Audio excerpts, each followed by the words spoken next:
নমস্কার বন্ধুরা, আমি ঝুমা। আমার চ্যানেলে সবাইকে স্বাগত। বন্ধুরা, আজকেরও আরও একটা দারুণ রেসিপি নিয়ে এসেছি, কিন্তু রান্নার রেসিপি না। রেসিপিটি হলো মশলা রেসিপি। কিভাবে সংগ্রহ করে 2 থেকে 3 মাস রাখতে পারবেন সেই রকম আমি আপনাদের কাছে শেয়ার করেছি।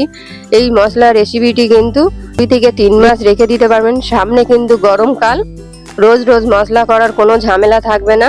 আমি কিভাবে বানিয়েছি আপনাদের কাছে শেয়ার করেছি। বন্ধুরা, আপনারাও এইভাবে বাড়িতে বানিয়ে রেখে দিন। অবশ্যই আপনারা কিন্তু ডিপ ফ্রিজে রাখবেন। নর্মালে রাখলে কিন্তু 10 থেকে 15 দিন কিংবা বড়জোর 20 দিন থাকবে। আর ডিপ ফ্রিজে রাখলে কিন্তু আপনাদেরকে এর আগেও বলেছি 2 থেকে 3 মাস থাকবে। আমি কিভাবে মশলাটা বানিয়েছি আপনাদের কাছে শেয়ার করেছি। অবশ্যই আপনারাও এইভাবে বাড়িতে বানিয়ে রেখে দিন। আর ভালো লাগলে এই রেসিপিটি বন্ধুরা অবশ্যই কমেন্টে জানাবেন। আর লাইক, শেয়ার, কমেন্ট করতে ভুলবেন না। বন্ধুরা, আমি আপনাদেরকে রান্না দেখাচ্ছি না। আজকের কিভাবে মশলা সংগ্রহ করে রাখা যায় সেইটাই আমি দেখাবো। আমি এখানে 300 গ্রাম আদা নিয়েছি। আদাটা আমি আগে থেকে ছুলে নিয়েছি খোসাটা।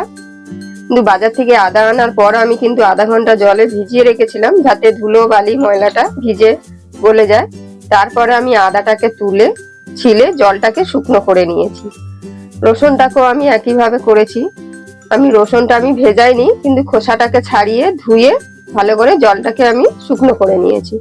লঙ্কাটাও আমি একইভাবে করে নিয়েছি। লঙ্কার বোঁটা ছাড়িয়ে ধুয়ে জলটাকে আমি মুছে নিয়েছি।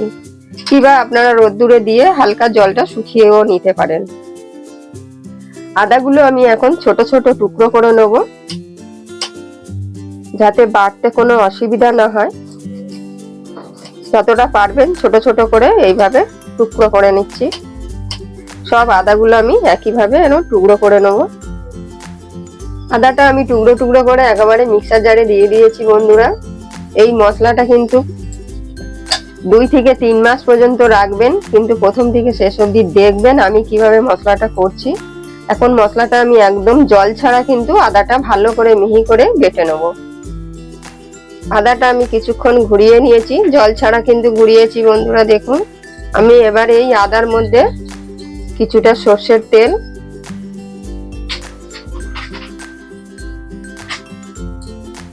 আর 2 চামচ নুন,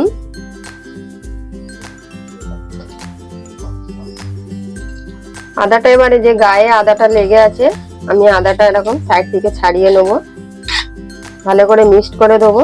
দিয়ে আরো আমি কিছুক্ষণ ঘুরিয়ে নেব ভালো করে।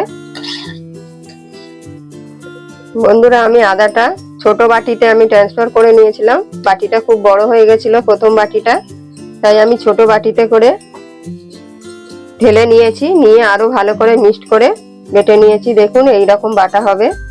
একদম কিন্তু মিহি হয়ে গেছে। জল ছাড়া কিন্তু আদাটা আমি বেটেছি, এক ফোঁটাও জল দিইনি, কিন্তু সর্ষের তেল দিয়েছি। 300 গ্রাম আদাতে আমি 50 গ্রাম তেল দিয়েছি। যদি মনে করেন যে আরো একটু তেল লাগবে, তাহলে আরো অল্প তেল দিয়ে এইভাবে ঠিক পেস্টটা করতে হবে।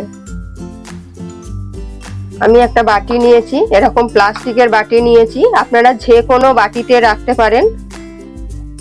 আমি বাটিটার মধ্যে ঢেলে নেব। আমার কাছে এই সাদা বাটি ছিল, সাদা বাটিতে রাখছি। আপনারা কোনো কাঁচের জারেতেও রাখতে পারেন, মুখটা চওড়া ঢাকনি আলা কৌটো, কিংবা যে কোনো বাটিতে আপনারা রেখে দিতে পারেন। এবার আদাটার মধ্যে আমি অল্প আরো হাফ চামচ নুন দেব, আরো অল্প আমি তেল দেব। এখানে 4-5 চামচ আমি তেল দিয়েছি।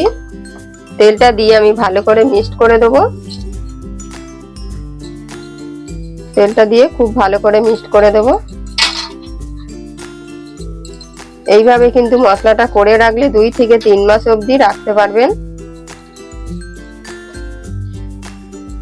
খুব ভালো করে মিক্সড করে নিয়েছি। আমি এখন সাইডে সরিয়ে রাখবো। আবার নিয়েছি আমি। এবার যে রসুনগুলো আমি দেখিয়েছিলাম বন্ধুরা, রসুনটাও আমি একইভাবে বেটে নেব। রসুনগুলো যেহেতু গোটা গোটা আছে, ছোট বাটিতে ধরবে না। বড় বাটিতে আমি ঘুরিয়ে নিয়ে কমিয়ে নিয়ে আমি ছোট বাটিতে আবার ঢেলে দেবো। রসুনের মধ্যেও আমি অল্প তেল দিয়ে দেবো। যেহেতু আমি জলটা দিচ্ছি না, সেই জন্য আমি তেলটা দিচ্ছি। নুনটা আমি এখন আর দেব না। দিয়ে আমি একইভাবে তেলটা দেওয়ার পরে আমি আবার বেটে নেব। বন্ধুরা আমি রসুনটাও বেটে নিয়েছি, ছোট বাটিতে আমি কিন্তু ঢেলে নিয়েছিলাম। রসুনটা কিন্তু এই একইভাবে আমি জল ছাড়াই বেটেছি। দেখুন রসুনটাও আমার 300 গ্রাম রসুন ছিল, কিন্তু 300 গ্রাম রসুনের মধ্যে আমি ওরকম 50 গ্রাম তেল দিয়েছি। যদি প্রয়োজন হয় তাহলে আরো অল্প একটু তেল দেবেন। আমি রসুনটাও এরকম মিহি করে বেটে নিয়েছি। আমি এখন এরকম একটা সাদা বাটি নিয়েছি, এটা কালো বাটি বন্ধুরা। বাটির মধ্যে আমি ঢেলে নেব। রসুনটা আমি ঢেলে নিয়েছি। এবার আমি রসুনের মধ্যে 1 চামচ নুন দেবো, আরো অল্প একটু দিলাম। অল্প পরিমাণ আমি তেল দেবো। তেলটা নুনটা দেওয়ার পরে আমি খুব ভালো করে আবার মিক্সড করে দেবো।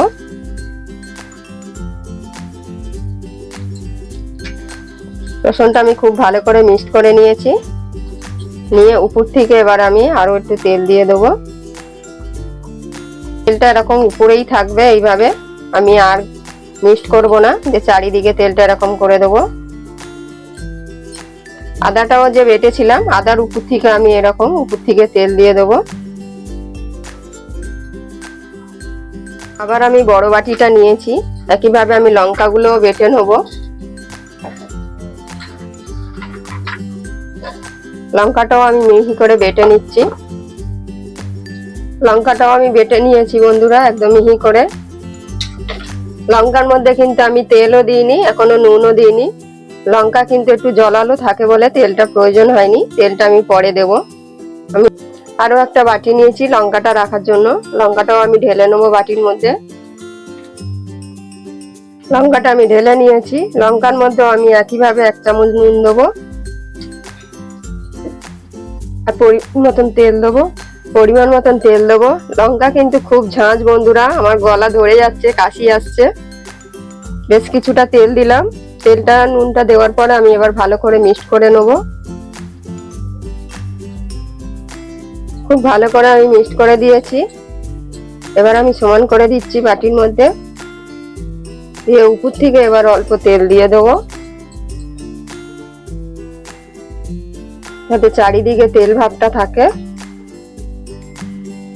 তেলটা আমি উপর থেকে দিয়ে দিয়েছি বন্ধুরা। একইভাবে এইগুলো রসুন আর আদা, আমার 3টে রেসিপি পুরো রেডি হয়ে গেছে বন্ধুরা।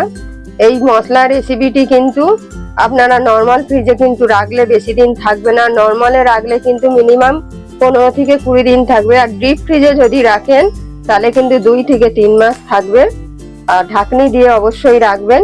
যখন রান্না করবেন কিছুক্ষণ আগে বের করে রাখবেন, বের করে রেখে মশলাটা নেওয়ার পরে আবার সাথে সাথে কিন্তু ডিপ ফ্রিজে ঢুকিয়ে দেবেন। আমার এই মশলা রেসিপিটি কেমন হয়েছে অবশ্যই বন্ধুরা কমেন্টে জানাবেন। আর ভালো লাগলে একটা লাইক, শেয়ার, কমেন্ট করতে ভুলবেন না।